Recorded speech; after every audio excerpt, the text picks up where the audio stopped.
Welcome back, folks, to WWEC Radio for April 21st, 2016. We are back here after a week-long hiatus talking all about NXT SmackDown. Of course, we got the usual cast and crew. Tommy, for the first time ever, you're joining us here on the line. You couldn't make it here today, but we still got you in the show regardless. How you doing today? That is right. I am doing fantastic. I'm happy to be joining from a remote location. I am visiting currently parts unknown. I was just about to say. I have entered the void. I slipped into the fifth dimension, and I ended up in parts unknown. So, ladies and gentlemen, I'm going to find my way back in the next week or so, I feel. But other than that, I have been up to date. Thankfully, I brought many devices that connect to different portals in other dimensions. So I'm well-versed in what we have going on this week as we come out of a fantastic NXT episode last night. Some very interesting developments on that front, and then going into SmackDown tonight. I am as excited as I can be right now. How are you guys doing?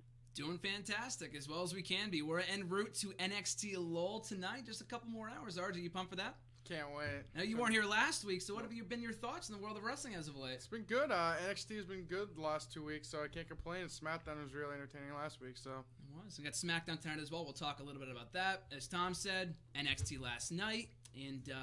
But of course, we got to talk about the most obvious breaking news this morning. Chyna has passed away at the age of only 45. Very shocking and very sad to read that news. I mean, at only the age of 45, the reason has not yet been disclosed. I mean, it's been rumored and possible an overdose. We can't really speculate until more details become available. But Tom, what were your thoughts on the whole thing breaking down this morning with Chyna passing away? What was your immediate reaction to that? Honestly, I was shocked. I was definitely sad. I have followed Chyna, oddly enough, for almost her entire televised career anyway. And even post WWE, notwithstanding some of the looter side of things that she was into, but just her appearances on Howard Stern, her appearances on different reality television shows. She actually did a video with a Boston comic. His name's Robbie Roadsteamer.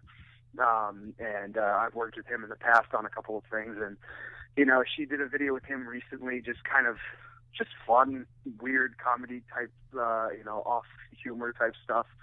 And, from everything I had heard, she was a person that was always working harder to, kind of battle any of the demons that she had and, improve things for herself and for her health. So it's just so sad to see, that struggle come to an end. And, I was definitely shocked, and it was interesting to have everybody reach out and kind of be talking about it. So I'm glad people are talking about her. I think she was a pretty important factor in women's wrestling. I mean, a pioneer, as many people have said on Twitter this morning, including one Triple H, which we'll get to soon enough, and the whole discussion about that. But, I mean, like you said, I think the most heartbreaking thing about this entire thing is the fact that not only at age 45, but she was really trying to get her life back on track, especially in the last year or so since her meltdown. I mean, she kind of came back into light after the whole conversation, the podcast between Stone Cold Steve Austin and Triple H last February. I know RJ and I, we talked about it, last winter about the fact of whether she might go into the Hall of Fame and bad blood between her and Triple H. And she put up a lot of scary videos, but she seemed to have gotten her life back on track in the past year, and now abruptly passing away in social media. A lot of overwhelming support from wrestlers, fans. It's great to see, sad to see, but also great at the same time, celebrating the life of Chyna. So, RJ, you broke the news to me this morning when I first woke up. Chyna's dead. I mean, I was shocked. I couldn't believe it. What were your immediate reactions? Like you said, it's saddening that like you said, she had that little meltdown, but seemed like she's trying to get her life back on track and maybe make amends with the company. And unfortunately, at the age of 45, she passed away this morning. So, like you said, she's a pioneer for women's wrestling. She pretty much kicked that off in the 1990s. Unfortunately, I wasn't able to see any of her in-ring work. But like you said, she broke those doors and set those barriers for women wrestling. So she should be in the Hall of Fame already. I don't know if this will help her case at all. But I think that the WWE missed the opportunity to make amends with someone that really helped their company get to the point it is now. Before she passed away, exactly. Yeah. I mean, it sucks. I mean, it's a lot like with Macho Man Randy Savage. We're coming up on the 5-year anniversary of that next month. And, I mean, It was only inevitable before she got into the Hall of Fame, probably in the next couple of years before she passed, just because of everything that happened last year and Triple H and Stephanie not being her biggest fans and whatever. But I think it's only a matter of time before she gets inducted at this point. It just sucks it has to happen under these circumstances, whether it's next year in Orlando or 5 years down the line, a lot like with Macho Man last year. I mean, he passed away in 2011, wasn't inducted until 2015 into the WWE Hall of Fame. But whenever it is, and it's going to happen at some point, it just sucks that she won't be there to accept the honor. But Tommy, what are your thoughts on Chyna possibly going in the Hall of Fame at some point? Do you think, obviously, is she worthy, but when is that going to happen?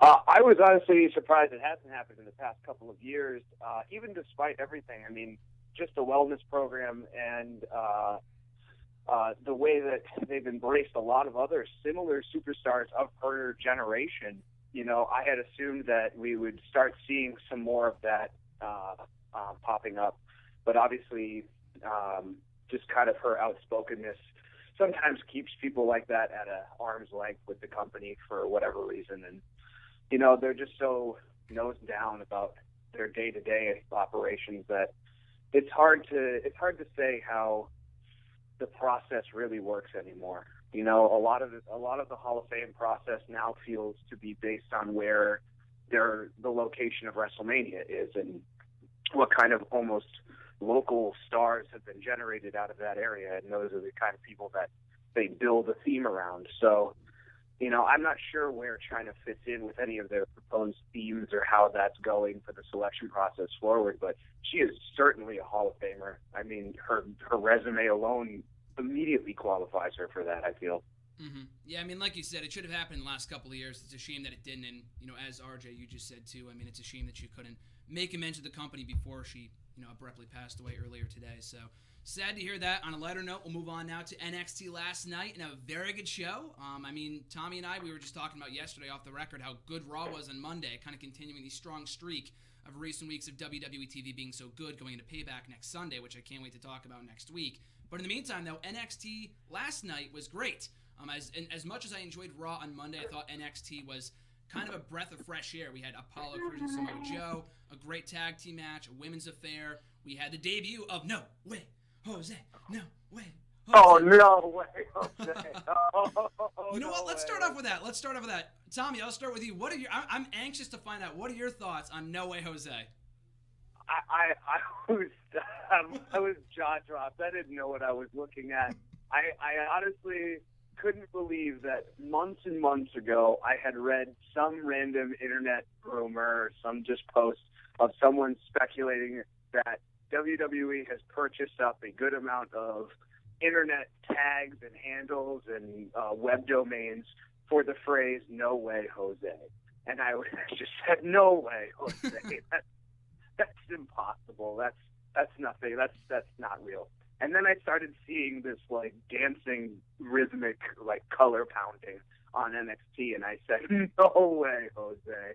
And then I saw him last night, and I just couldn't believe it. It is exactly Fandango. It is Disco Inferno. It is that same dancing trope that we've seen over and over again, except it's a little bit more like abstract and wild, which I kind of dig. That there's really no like reality character behind him or anything. So far, he's just this dancing man that says "No way, Jose." I don't know why, but it's endearing. It's catchy. It's addictive. I mean, it's a lot like, you said Fandango, you said Disco Inferno. The first person that came to my mind, also from NXT, Adam Rose, 2 years ago when he arrived on the scene. You know, I mean, it only took them 2 months before he got called up to the main roster, which I thought was a mistake. And I mean, I've said this time and time again, but they never really allowed Adam Rose to flesh out his character. And like you said, we don't really know much about No Way Jose beyond dancing and the singing and the chanting, which is, I mean, after a while, it's going to get old. But for right now, as it is, for a one-and-only appearance, for his premiere appearance in NXT, I thought it was great. I loved it. I thought the theme song was great. The crowd was kind of like, what the heck is this, when he came out? And then by the end of it, they were chanting along with him. They were dancing. It's great. He fits the role well. I can't really speak to his in-ring ability because the match lasted like all of 2 minutes. But I thought it was fun. Yeah. It was, you know. But we'll see where it goes, I guess. We'll see where it goes. I mean, we'll only have to give it more time and see how they flesh out the character and if it's going to be Fandango or Adam Rose. They can't even say 2.0, probably like 7.0, because like you said, we've had so many dancing gimmicks over the last like 15 years. that it's just kind of more of the same. But for the premiere appearance, the debut of No Way Jose in NXT, I thought it was great. But RG, before I get your thoughts on this, I do have to say this much. I thought as much as I enjoyed No Way Jose on NXT last night, I thought the best part about that whole segment was Corey Graves on commentary. He goes, why is he dancing, and why does he keep on getting rejected, or something like that, because it's No Way Jose. Why is his name Jose, and why does he keep on getting rejected? So I thought that was great. It's a great heel line. So classic Corey Graves. But RJ, your thoughts on No Way Jose? Like you said, it's debut appearance, so I can't really say much. But I think it's a little fun character for NXT. They mostly have a lot of serious acts, so I guess it's like a comedic act that could, I think, if handled right, it could actually go somewhere. But probably become the next CJ Parker or Ty Dillinger. But I think it's new. It's like you said, it's like different from Adam Rose. It's kind of like that club music. I don't know, like that you said, WWE is obsessed with dancing gimmicks, so be interesting to see how No Way Jose does. But for the first night, I thought it was pretty entertaining. So the theme song is catchy as heck, like I said. It had me dancing by the end of it. I thought it was great. I mean, like Fandango, I was kind of on the fence when he debuted just because, and that didn't get over until after WrestleMania. Had it not been for the post-WrestleMania crowd, that gimmick probably would not have gone over the way it did, albeit for a short time. And then Adam Rose only really got over in Full Sail because, like I said, they never really gave more to the character than what we got. I think No Way Jose, though, if they give them an extended run in NXT, and even Adam Rose was a better worker than this guy appears to be. From what we've seen so far, I can't speak to his in-ring ability. Like I said, we've only had one match from the guy. But time will tell. But like I said, initial thoughts on the gimmick, I thought it was fun. I think we can all agree that it's something, a change of pace. I think, like you just said, RJ, like CJ Parker, Ty Dillinger, it's something different. In this landscape of top guys like Nakamura, Samoa Joe, all these serious competitors that we know and love, Asuka, all these hard-hitting competitors, you got a fun-loving character, which is a nice change of pace in this landscape of absolute stars in NXT. So we'll see how that plays out going forward. But that wasn't the only notable thing on NXT last night. Like I said at the start of the show, a notable, fun tag team match between American Alpha and Enzo Amore and Colin Cassady.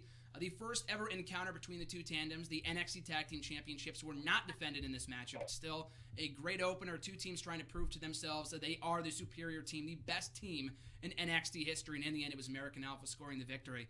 So, Tommy, what were your thoughts on this tag team affair between American Alpha and Enzo and Cass? Well, this is what makes wrestling so much fun. This is the subtleties that I feel have been missing in 2015 and that we're now seeing this year, is that small little story-based match stipulations of friendly competition, of don't put the belts on the line. We just wanna go out there and tag against the best. I love that kind of Top Gun mentality, and I feel like it's threads like that for whatever reason the perception is that creative doesn't care about things like that, but they're starting to put those things back in there, and I think that's what makes tag team wrestling more fun when you have baby faces going against each other than needing to come up or drum up some other tournament or put other tag teams in the ring as well. This was just good competition, and it was an explosive match, and I think American Alpha barely broke a sweat. They just looked so amped up. It was just a great showcase of their abilities, and Enzo and Cass were really, they had a good competitive streak going against American Alpha, but they also really put them over. They made them look like solid gold, and I thought that match was awesome. And I think it's the best way for Enzo and Cass to go out if this was indeed their final appearance in NXT. Of course, this was taped over WrestleMania weekend at WrestleMania Access on the Saturday before WrestleMania, the Raw after WrestleMania, where they made their debut on Monday Night Raw. So time will tell as far as whether this is their final appearance in NXT. But if it is, there's no better way to go out. They never won the NXT Tag Team titles, but they got their sights set on the WWE Tag Team Championships. They're in the finals of the WWE Tag Team Tournament against the Vaudevillains, another set of former NXT Tag Team Champions. So this was kind of a warm-up of sorts for Enzo and Cass, even in defeat, looking good, and before they move on to the Vaudevillains, moving on to Payback. But, very entertaining tag team match. RJ, your thoughts? I enjoyed it thoroughly. Love American Alpha, so another great match for them. They looked great, and like you said, it's good to see Enzo and Cass go out on a good note. Like you said, they lost to the tag team champions, and they looked good in defeat. And I think that was the perfect environment for them because there was pretty much 50-50 with the crowd. So it was good to see Enzo and Cass get their last swan song, I guess. But they went out against the champs and didn't look bad. So it's good to see them move on to main roster, and be interesting to see who comes up to challenge American Alpha. One last hurrah for Enzo and Cass in NXT. And as you said, I mean, they had a great match against American Alpha here, doing the honors on their way out, as many people as we've seen in the past. Sami Zayn did it for Shinsuke Nakamura at NXT TakeOver. We had, just last week, the Vaudevillains taking, a loss to the up-and-coming team of Johnny Gargano and Tommaso Ciampa. And then this week, we also had Apollo Crews doing the honors for Samoa Joe on his way out. So it's kind of a common theme throughout a lot of the NXT guys that are moving above and Baron Corbin's the only exception. But, I mean, actually, he lost to Austin Aries at TakeOver. I mean, he won last week, but he did lose to Austin Aries at TakeOver. So it's kind of a common theme in NXT, very traditional, very old school, and that's why I love this promotion so much. That's why I love NXT. But yeah, and I got just a quick production comment. Ahead. Isn't it interesting that they are able to, from the main roster perspective and the NXT perspective, they're able to sync up the storyline so well right now, and base that off of what's been taped and tweak things just enough so that everything, honestly, if you're watching all of WWE programming right now, it all makes a big impact and a big difference in the way that you view everyone. And with NXT, they've almost built this, moment in, passing the torch of guys moving up to the main roster. That's very evocative of, the way that Ring of Honor would celebrate somebody leaving the company to go somewhere else, or get the call up to someplace else like the WWE. So without being, an independent production of any kind, or lower production of any kind, the WWE gets to build these moments in, for the audience that feels like they're moving up to something bigger, and they really are in a way. So I think it's really cool that with the fact that NXT is taped at a different schedule, on their own schedule sometime, based on what the main roster is doing, that they can still line these things up and still hit at the right moments. And, it's just really good to see Enzo and Cass on the main roster, where they belong, clearly, and see them be able to make that appearance basically in the past, on NXT. And I just think that that's a really difficult thing to do with video production in general, and they pull it off so well. So it's just been a blast seeing this happen, seeing this new crop of superstars make their debut on Raw and SmackDown. I think they really lucked out, because I think, Tom, you and I were just talking last week when we started the show, or before the show, rather. I mean, TNA tapes their stuff like a month in advance, as does NXT. But with TNA, they had Bobby Roode, as of this moment in storyline, he is still one half of the TNA World Tag Team Champions. Yet, one half of the Tag Team Champions was just seen at NXT TakeOver Dallas in storyline. He had to drop the title at the tapings and whatever. He's been a free agent for over a month now. But in storyline, Eric Young, too, a King of the Mountain champion in TNA right now, is still... He's been a free agent for a month now, so it doesn't really sync up, and that's not something they do very well. Even Ring of Honor does not do that very well from time to time. Right. They tape it so far in advance, but NXT, and even sometimes with NXT, that can be an issue. But for whatever reason, this worked out to perfection. I don't know whether they had the idea in mind before WrestleMania that these guys were coming up, or if it was a last-minute decision. I know Enzo and Cass were on the Stone Cold podcast. I think they talked to him maybe the Saturday before WrestleMania, that day before, 2 days before they made their debut. They made no indication they were getting called up, so maybe it was a last-minute thing. I have no idea. Or at least Apollo Crews to me feels like that was a last-minute thing. That never really felt like that was a long-term plan. For Enzo and Cass might be different, because it felt like they were, as you said, Tommy, they've been long overdue for a main roster call-up for a while now. But now, I love that aspect, too. I mean, it really syncs up. And even the commentary. The commentary, too, which is updated from week to week. I think it might have been Tom Phillips or Corey Graves or whoever. They were saying that, Enzo and Cass, just 2 days coming off of their, win over the Dudley Boys on Raw, are back here on NXT. They're like, they're back. They're not like they've been here the entire time. They're not pretending that the Raw debut never happened. Those subtle, exactly. It's the subtle little, production notes that tie it all back together. And I'm just like, that's comic books all day long. I mean, that's how you get all your crossover titles to talk to each other. So it's all of that, and it's also looking, like you said, at Ring of Honor, at TNA, and how other companies, attempt to do this, but just can't. They don't have the budget or the schedule. So, very, very cool to know that watching NXT will always have that kind of edge over the main roster debut because you can see it building now.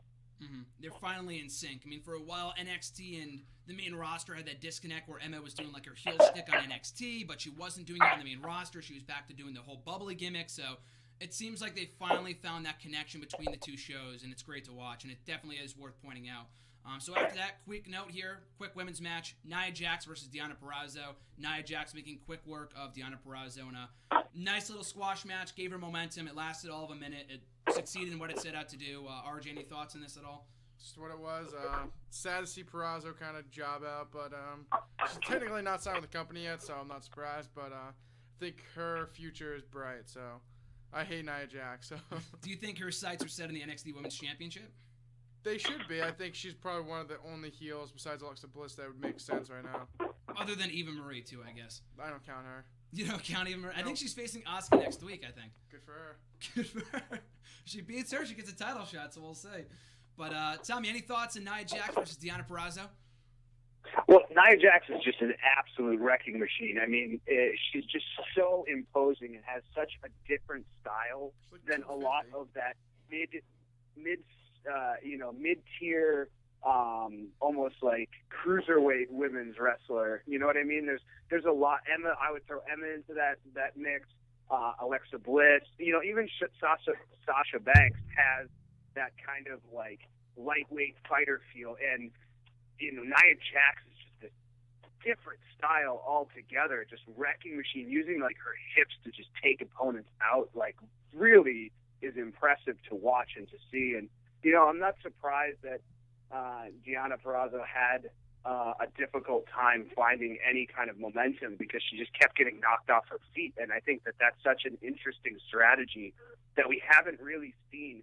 I mean, Tamina doesn't even wrestle that way. She's even a little bit more technical than that. So it'll be interesting to see Nia Jax develop even more of a moveset as she kind of progresses towards what I would imagine would be a shot at the title.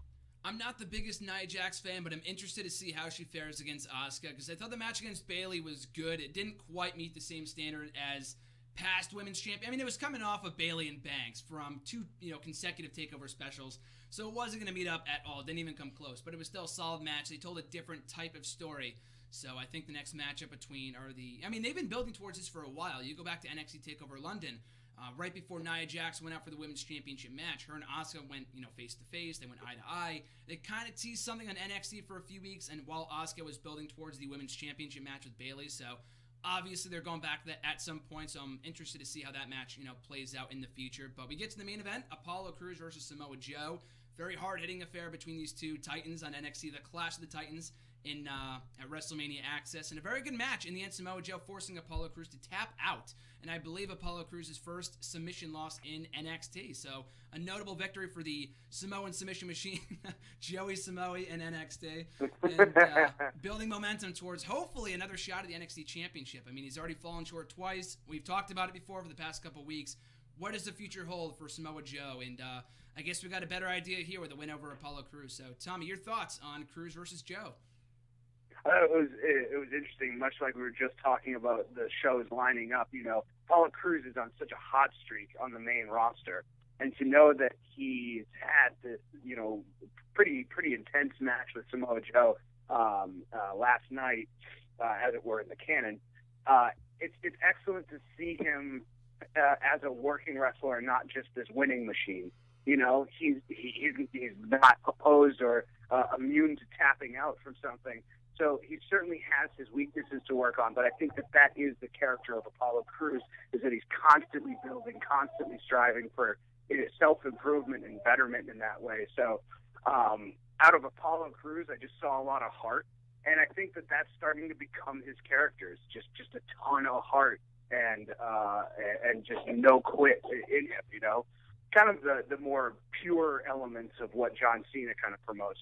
But you then juxtapose that with just the brute force and just, ugly, like, fighting style that is Samoa Joe. Mm-hmm. And it was a no-brainer. I knew that Joe was going to absolutely bend Apollo Crews to his will, and he dominated that match pretty much throughout and would absorb pretty much of any of Cruz's high-flying antics. So the normal things that helps Cruz get over on his opponents just wouldn't work on Samoa Joe. And I'm definitely, going to be interested when Joe finally makes it up to the main roster and seeing what that changes in the landscape of who's going after the title. And like you said, I mean, Apollo Crews has been on a hot streak ever since he arrived on Raw 2 weeks ago. He's knocked out every member of the Social Outcast, but Samoa Joe is no Heath Slater. He was knocking me as easy of an opponent as Heath Slater. So Samoa Joe was quite the challenge for Apollo Crews. Too much to handle in a very good match, and Apollo Crews in the end tapping out to the Cohina clutch. And I love the point, too. Again, a little small note here. I think it was towards the end when Cruz was jumping into the turnbuckle. He was going for a splash or something, and Joe caught him with an STO or ST Joe or whatever. I don't know if that's what it's officially called, but that's what people are calling it on the internet or whatever.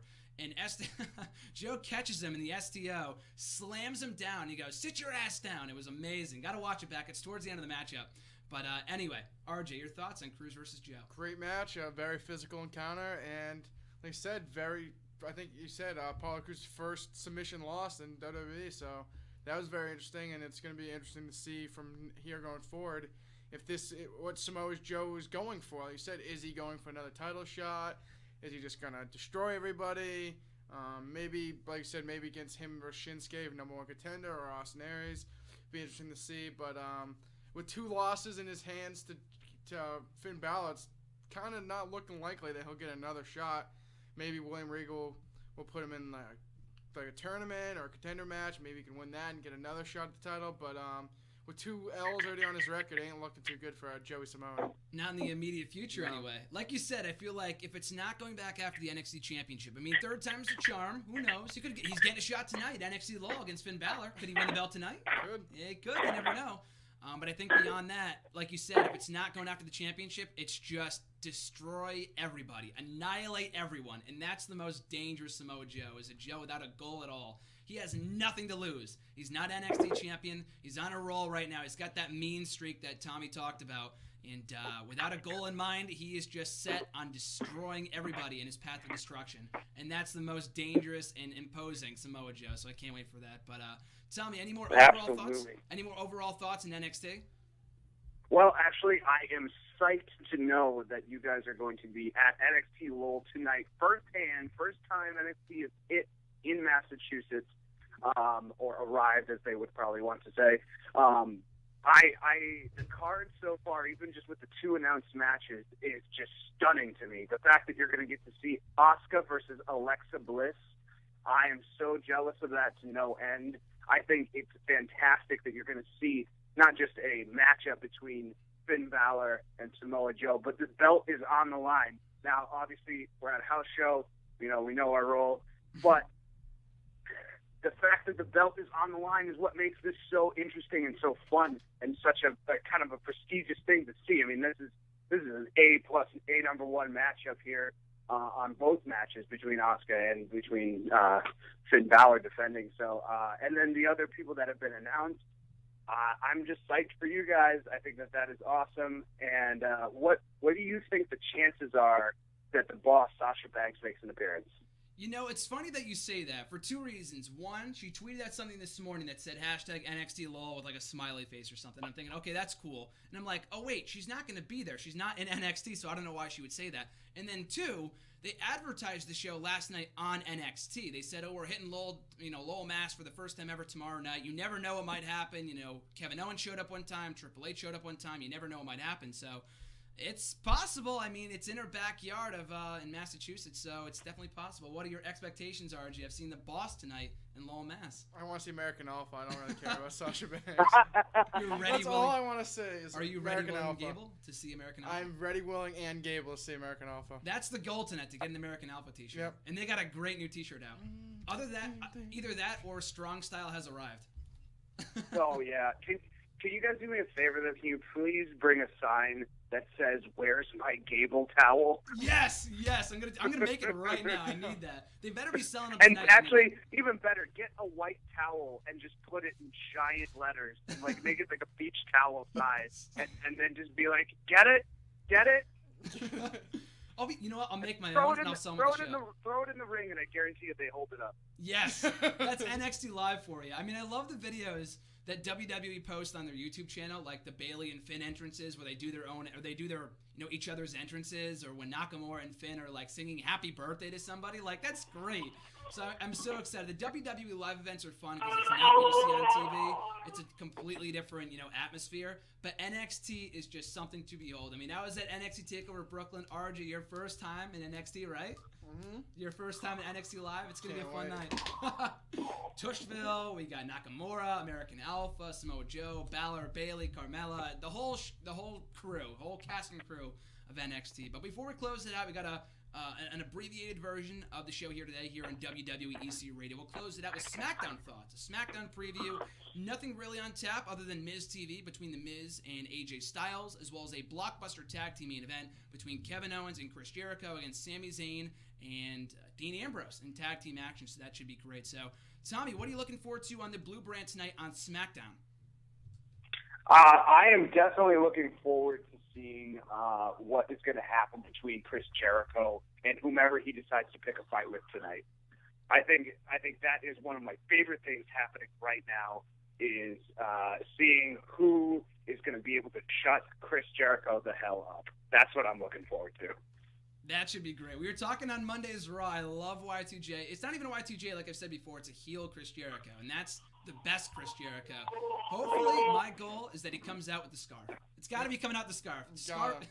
Scarf Jericho is the best Jericho, and I'm looking forward to that. And Miss TV should be entertaining. And we're back in England tonight, too, so that's always an enjoyable atmosphere on Friday night, or Thursday night SmackDown, I guess, at this point. It hasn't been on Friday nights in about a year. But, RJ, we're not going to be around for SmackDown tonight, but hopefully if you watch it after we get back from the show or tomorrow, what are you looking forward to on SmackDown? I'd say that the main event, Owens and Jericho versus Ambrose and Zayn, should be very entertaining. So, go with that. Please have the scarf, no shirt, and the skinny jeans, Jericho.